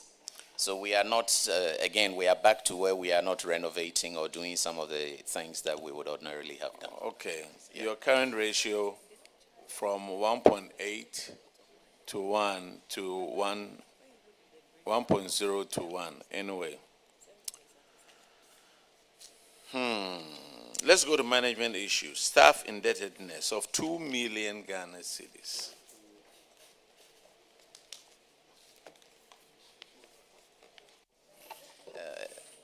I'll invite Mr. Chair, I'll invite the Secretary of the Institute to take that, please. Thank you.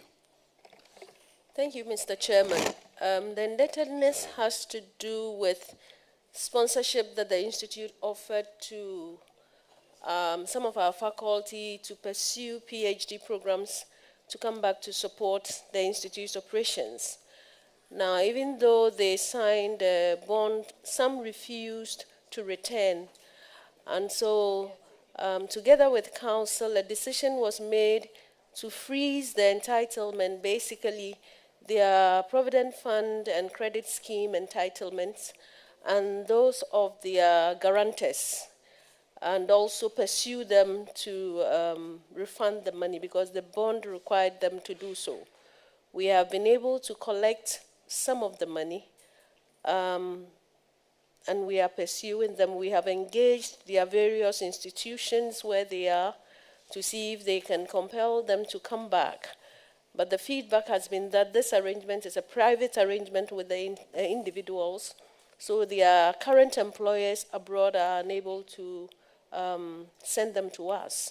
At the last council meeting, it was decided that we may have to engage IOCO to assist us so that if they were to come home, they could be stopped and for them to pay the money. So that was how that debt came about, and this is how we are recouping the money for the institute. Thank you, sir. So, does it mean the 5 officers are behaving the same way? How much is the current money? So they are not behaving the same way. I must say that out of the total number that went out, some returned. It's not as if everyone didn't come back. Some returned, but of course you always have the ones who default. And so we are falling on the terms of the bond to try and recoup the money. Thank you very much, sir. You are talking about how many now? Presently, we have 2 who have not paid anything and whom we are pursuing vigorously. We have 2 who have almost finished paying. But the total debt now, Okay, so Chairman, from the report, Director of Finance will give an update as at today. it was 2,075,000 Ghana cedi at the time. But out of this figure, we have collected 276,717 Ghana cedi, 87 pesos, leaving a balance of 1.7 million, 1.798506. That's outstanding from the figure reported. You indicated that two had almost finished paying. Yes, so the names that are in here, that's the first name from the report, the first name and the second name, they have made attempt to defray. Mention those names. names. So the first please. person is Akuya Ata Boachwa, and the second person is Christiana Osebonso. They have The made some first, payments. I'm sorry. We are speaking to the nation over here. Take your time. Efua Ata Boachwa, how much does she owe? Her outstanding, Mr. Chairman, is 230,000 Ghana cedi. 230 Ghana cedi. Outstanding is? Yes, 2. But here we have the outstanding of 500. Yes, please. So she has made some payments.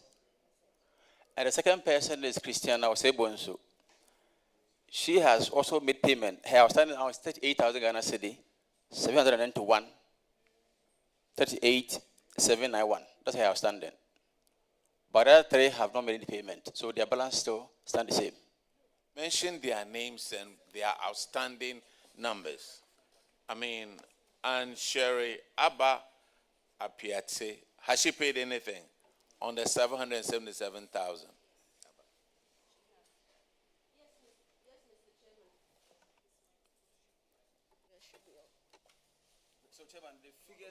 You said the rest 3 haven't made any payment, yet the sponsorship seems to be higher than the outstanding. No. Meanwhile, you said they had not made any payment. No, I said 3. Yes, 3, the last 3. Okay. Mr. Chairman, if I may come in, please. So we have, the Director of Finance has reported on Efua Atabuachiwa. Her sponsored amount was 864,984.99 pesos, Ghana cedis. As at the time this audit was done, the amount had come down to 557,060 cedis. She has since made further payments. It's down now to 260,000. Because the reason I'm asking this is, she could be sitting in her house, eating lunch, and then she will hear about this. And instead of coming to pay the 200 and something thousand, she will say, no, you said I owe 500,000. Mention their names so that the whole country knows.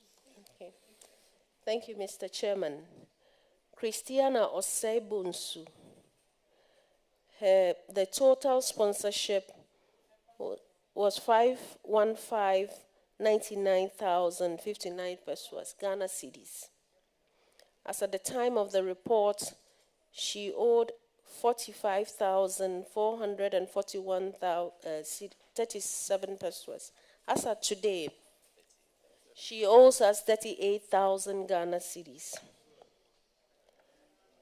And Shelley Abba Apiati, sponsorship indebtedness, 1,021,720. Yes.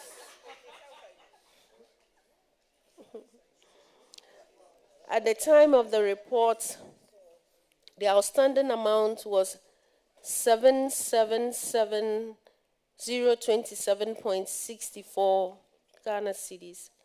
She hasn't made any payment since then. We are pursuing her. Yeah, that is where I am having a slight problem. The sponsorship was 1 million plus. And as at the time of this report, it came down to 777 plus. Why? So, minus salary? Okay, so salary that was an end? No, sir. So what is the situation? Right. So when they finally indicated that they weren't returning to the institute, they had their provident fund and their credit scheme funds with us. So immediately the institute seized that and got them to sign to credit GIMPA with that. So that's how come the debt has reduced. And she made some payments until we lost contact because she had relocated from her known address and we're trying to pursue her. Okay. Then we have... The next person. Yes, Julius Kwashi Azazu. His indebtedness is 696,024.01. The amount as at the time of the report came down to 524,871.39. And this is because we discounted his provident fund and credit scheme as part of the obligations to the institute. We are pursuing him. He's one of the persons who has been difficult in terms of responding to our calls. And we are trying all legal means to get him either to come and serve the bond or to pay us our money. Dr. Hansen Ade, he has also made payments, and presently his indebtedness has reduced from the last time the report was given. So the money is 227,816.32. That's what he owes the institute. Thank you very much, Mr. Chairman. Thank you. You are making efforts. So this is a lesson to the university. What do you intend doing henceforth for to us, avoid this kind of situations? Okay. Thank you very much, Mr. Chairman. For us as GIMPA, what we have decided to do is to encourage more local PhD sponsorship. And so you are here, you're going to school, but you still sign the bond. It's easy for you to manage that kind of situation. For those who have to go out because a program is not found locally, we are working out a system where the bond is not just based on your colleagues who work there, but then we may have to rope in external persons, and also you have to make some kind of deposit before you go. But where you get your own sponsorship, the institute is happy to grant you study leave without pay, and then you go and you pursue it, and when you are coming back, If there is need for you, we would welcome you without taking you through the regular recruitment process. Thank you very much, sir. The issue of guarantor system, what have you done to their guarantors, especially those difficult ones? Thank you, Mr. Chairman. As we speak, all guarantors' entitlements have been frozen until the full obligation to the institute has been discharged. Auditors, can you confirm that? Honorable Chair, we may have to liaise with them and get the new updates that they have, because there seem to be some discrepancies between what we have and what they have. So we would have to get the updates and rightly come to the committee with the actual figures. Thank you.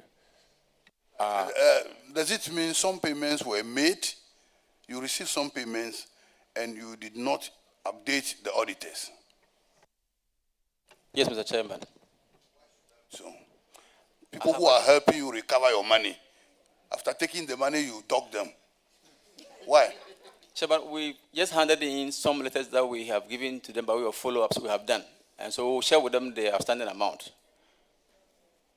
Mr. Chair, Madam Chairperson, I think that we will do better next time. As soon as updated information gets to the institute, we'll make that available to the auditors. You see, Honorable Minister, these university lecturers, the universities, they collide, let me use the proper mafia term, they connive.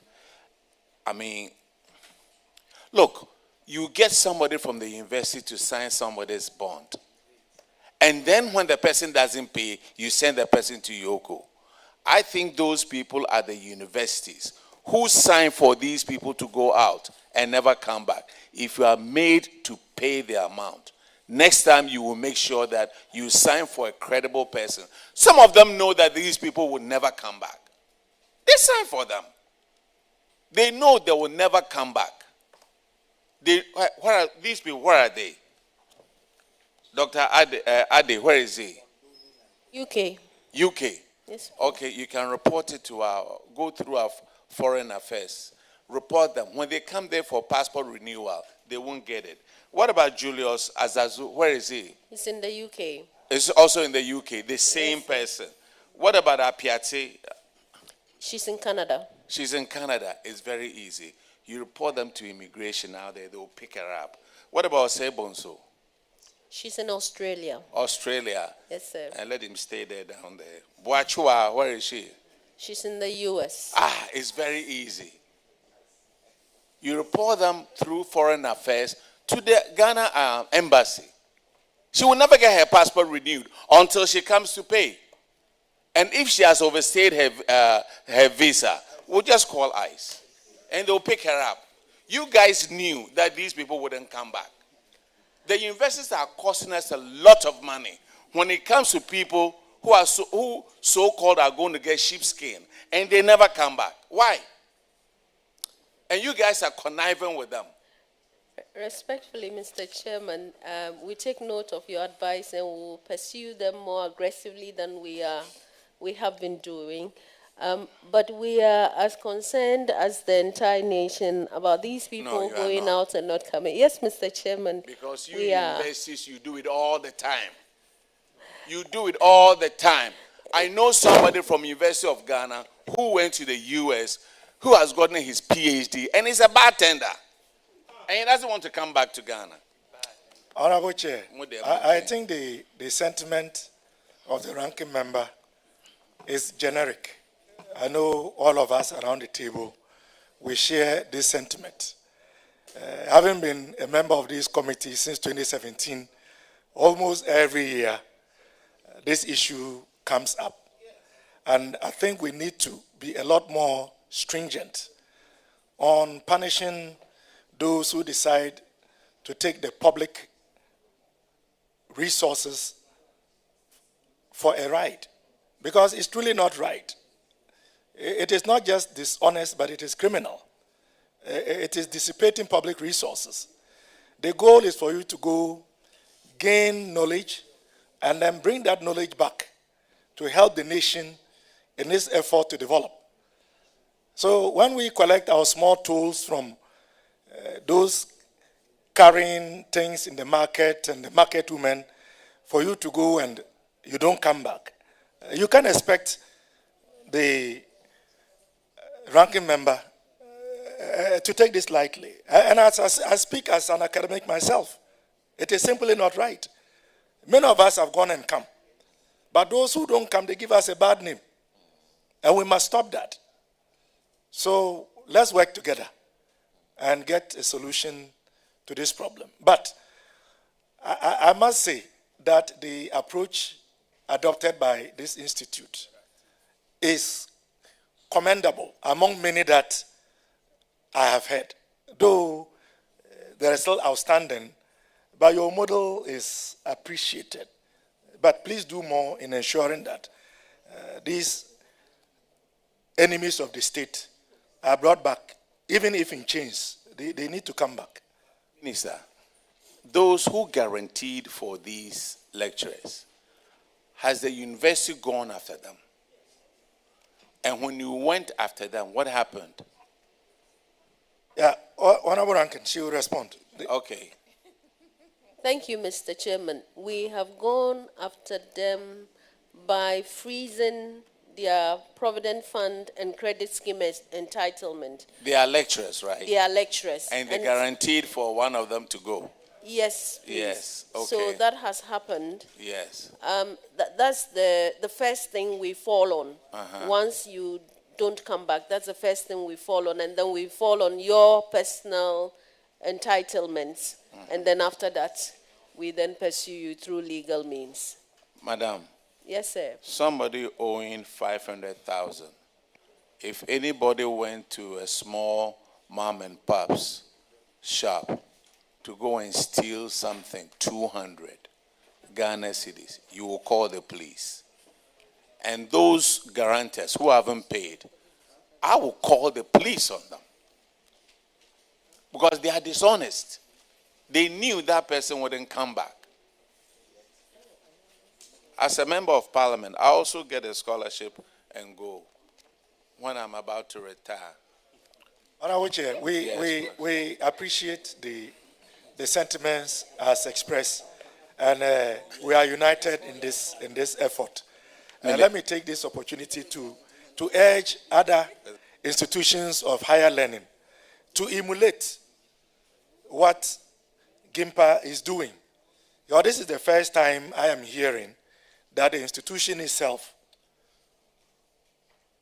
is sanctioning colleague lecturers and other staff of the institution who guaranteed by withholding their entitlements. I think the other institutions of higher learning can take a cue from this. It is not a complete solution to the problem, but at least it is a notch higher than the usual narratives that we've been hearing. But let's fight on to ensure that the day comes where every Ghanaian citizen on government scholarship comes back to serve Mother Ghana. Thank you very much, Honorable Minister. GIMPA, you are discharged. Thank you, Mr. Chairman. Say upon. Mr. Financial Director, please turn off your mic.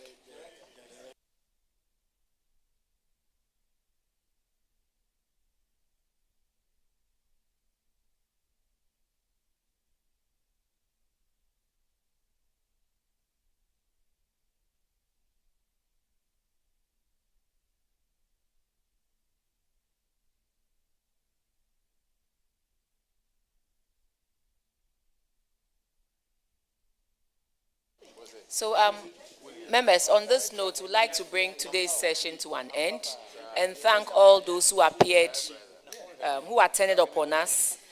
Tomorrow, we are looking at the Ministry of Transport with its agencies. We're also looking at Ministry of Energy and the extra ministerial agency, NADMO, and Ministry of Agric tomorrow. Thank you very much. Thank you, Madam Madam Chairperson. Minister, we are very grateful for attending upon us. We are Thank grateful. you. And we wish you well. Thank you. I have some instructions to follow. I'll follow them.